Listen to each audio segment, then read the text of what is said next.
If you're listening to this with a mudroom that has more dirt than the outdoors, laundry that's threatening to take over your bedroom, you're not where you want to be with only a couple months before the homeschool year is over, and you've got a nagging voice in your head still telling you you're not doing enough, I see you. I have been exactly where you are. In fact, I am exactly where you are when it comes to the mudroom right now. But I want you to know there is a way to get to feeling like what you're doing is enough and to be at peace with the imperfect. Welcome to the Confident Homeschool Mom podcast. I'm so glad you're here. If you've ever felt like you should be doing more, handling it better, or holding it all together without needing a break, you're in the right place. I'm Teresa Wiedrich, graduated homeschool mom turned certified life coach and author of Homeschool Mama Self-Care Nurturing the Nurturer. I know what it's like to carry invisible pressure, perfectionism, and the quiet belief that rest has to be earned. This month, we're gently challenging that. Because rest isn't a reward for finishing everything. It's fuel. And because most homeschool overwhelm has nothing to do with curriculum, rather it has to do with the weight you're carrying, then on today's episode and in this month, let's lighten that load. Today I want to tell you a story, a few of them actually, because sometimes the most important things can't be taught. They have to be lived. And maybe in hearing my stories, something in yours will start to make sense. I titled this episode From Perfectionist to Present. And before we go anywhere, I want to say this clearly. This episode is not about lowering your standards or caring less. It's about caring about the right things. Okay, so let's go back to when my third daughter was turning 3. Let me paint you a picture of my perfectionist past. I was the mom who designed birthday parties like they were the last celebration I'd ever throw. I had a 10-year stack of Martha Stewart living. And that final page of the magazine where she shared her monthly calendar of activities, well, I transferred those activities to my calendar, minus the gold leafing and probably not the horseshoe shining. My oldest daughter's first birthday was an elaborate affair that left her exhausted, though I think it was even more draining for me. My third daughter's third birthday featured handmade circus bags and a circus tent that I created entirely by myself for hours in the backyard. Also, a privately hired circus clown. Yes, you heard that right. I made a handmade circus tent and hired a circus clown. And many other things on that special day. But here's the thing about those perfect parties. My daughters don't remember them. The memories I was so desperately trying to create for them was really about something else entirely. My house was spotless, especially when visitors visited. I couldn't bear the thought of anyone thinking I was unworthy or incapable. Surfaces gleamed like the taps. I made sure to shine them. Even toys were in their designated places. I now carefully planned every meal direct from Martha Stewart. I grew up on minced beef, mushroom and rice, or cans of Chef Boyardee, but now sun-dried tomatoes and roasted Kalamata olives. What I didn't realize at that time, what I couldn't see yet, was that my perfectionism wasn't really about the parties, or the clean house, or the curated menu plan. It was about proving my worth to the world, but most importantly, to myself. I was trying to silence that inner voice that told me I wasn't good enough, a voice that had been shaped by harsh words from my childhood. I also couldn't accept imperfection in my family members because I couldn't accept it in myself. I want to take you to a specific moment because sometimes a story tells the truth better than any explanation ever could. I was 8 months pregnant with my 4th baby, and the house was alive with the hum of 3 other little girls, one in grade 2, one in kindergarten, and a 3-year-old with her Elmo always at my feet. The baby in my belly had been keeping me on edge for weeks, my uterus contracting from 1 in the morning until dawn nearly every night. Not Braxton Hicks, real routine painful contractions. Every 2 minutes.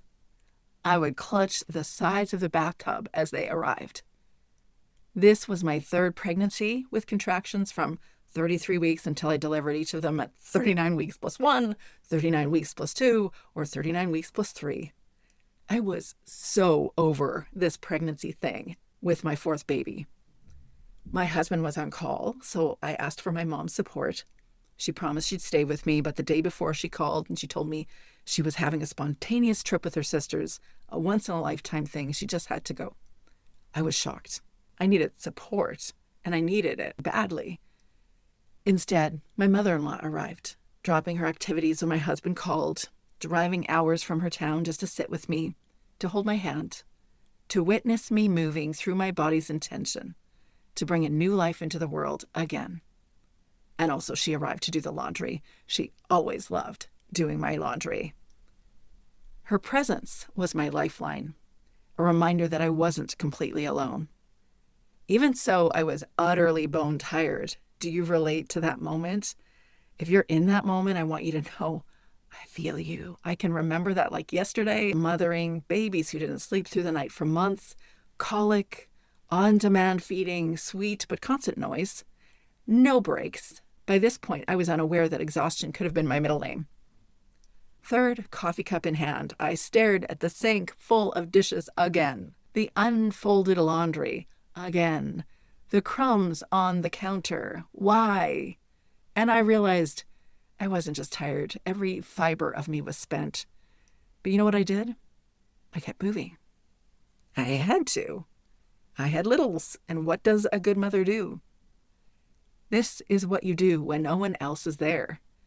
When your mom's not nearby, when your mother-in-law can only come once in a while, when your husband is an all-purpose small-town family doctor. I was on my own, or at least it felt that way. It wasn't the first time I'd lived like this. Even as a teenager, I'd learned to survive by pushing through. I lived in the fishbowl of my family's chaos, the unpredictable explosions of anger, the impromptu fleeing from home. When I was 8, I watched my dad rip my mom's purse out of her hands. The blue and pink powders of CoverGirl makeup shattered across the floor. I froze. I had to be steady. I had to keep the peace. Because if I didn't, who would? They apparently did not know how. My own feelings, my fear, my grief, none of that mattered. All that mattered was keeping the peace in my home. Fast forward years later, motherhood was a similar rhythm. Feeding, cleaning, planning, soothing, managing. I love my kids. I love the moments that we had together, but there were moments when I felt like I couldn't think 2 thoughts in a row. That's why I say that often. I felt like I couldn't think 2 thoughts in a row. And I've heard that from you, too. Laundry, dishes, floors, papers, emails, a million small things pulling at me. Even coffee wasn't a savior anymore, though she tried. 3 cups every morning. By my 3rd or 4th year of homeschooling, my kids were 9, 7, 4, and 2. And my vision for every Monday morning was the same. Perfection. I wish I were joking, but I am not. I was a private school wannabe. Schedule from 8 to 4, Monday to Friday, a classical homeschool, a Charlotte Mason principled homeschool, narration, dictation, 3 read-alouds every day, extensive curriculum, and lesson plans. I expected us to do it. Not, I hope the kids will go with me, but this is what we'll do. Sit down, be quiet, let's get to the program. I expected this even while we traveled constantly as a family of 6. Landing in communities we'd never been to before, not even knowing where the grocery store was.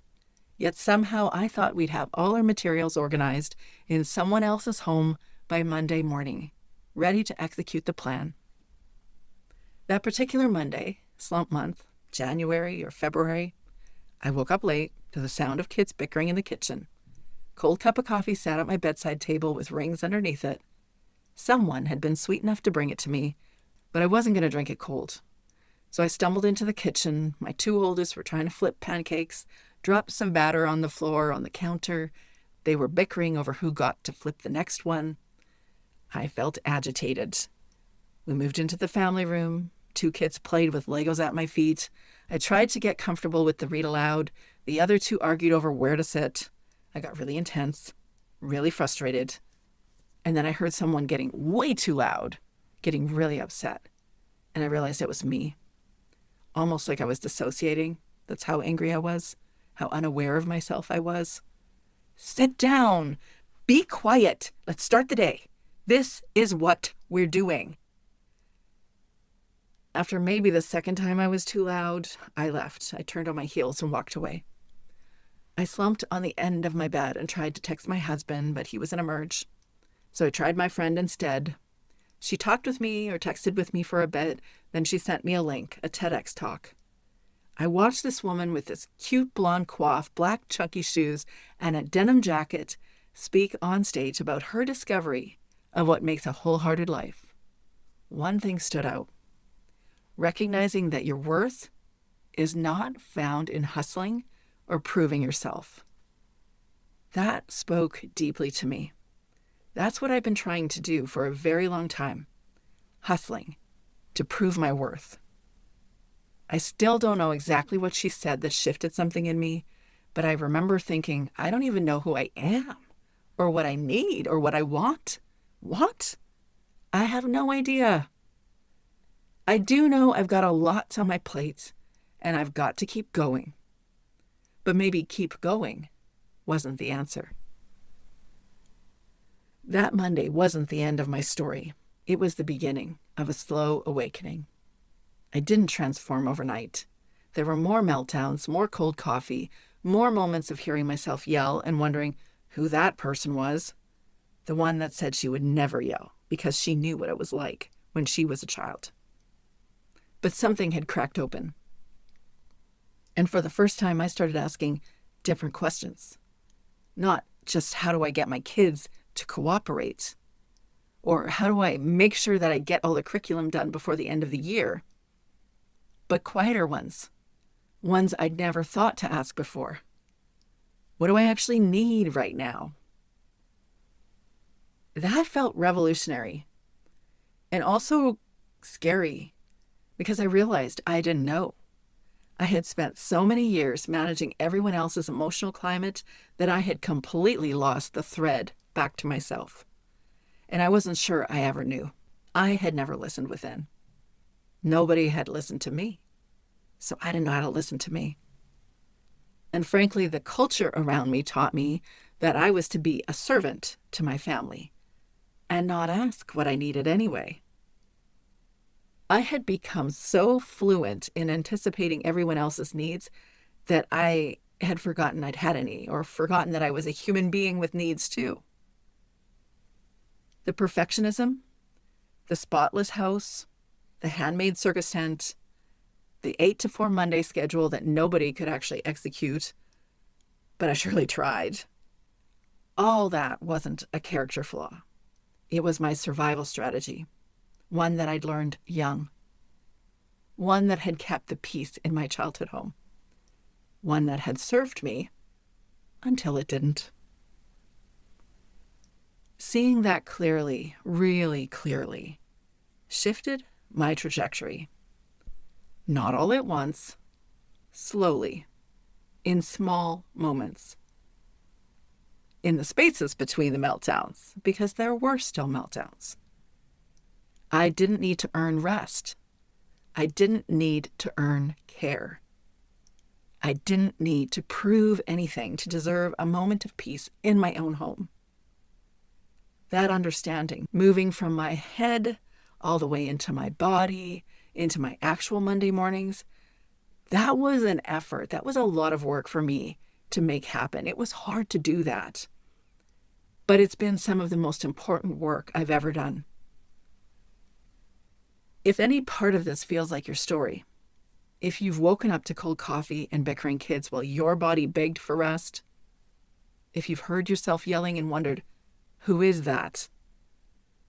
If you've reshaped yourself around other people's needs until you couldn't remember your own, please hear this. I get you. I see you. The first step back to yourself is small, but also profound. If you can say, I'm carrying all of this. I want you to hear that you're allowed to put some of it down, not because you've earned it, not because you've finally figured out how to be enough, certainly not because you've done enough, but because you're human, and being human with needs and limits and a body that requires care is not something to overcome. It's something you honor. You don't rest because you're at your wit's end. You rest because you're a human being, and human beings need rest. Awareness is just the beginning. Seeing the pattern is the beginning. But if you're ready for more than awareness, if you're ready to actually interrupt the pattern, to show up differently on the hard Mondays, to feel like yourself again, or maybe to meet yourself for the first time, that is a different kind of work. And it's the work I love doing alongside other women. I have something coming at the end of this month, so keep listening. I'll tell you more soon. Thanks for joining me today. Remember, you matter in your homeschool life. And every tiny shift you make toward alignment ripples into your kids, your home, your deep sense of self. You have the capacity to lead your days with presence, calm, and clarity, not pressure, perfectionism, or old scripts that were never yours to begin with. If this episode resonated, hit subscribe so you don't miss what's coming next.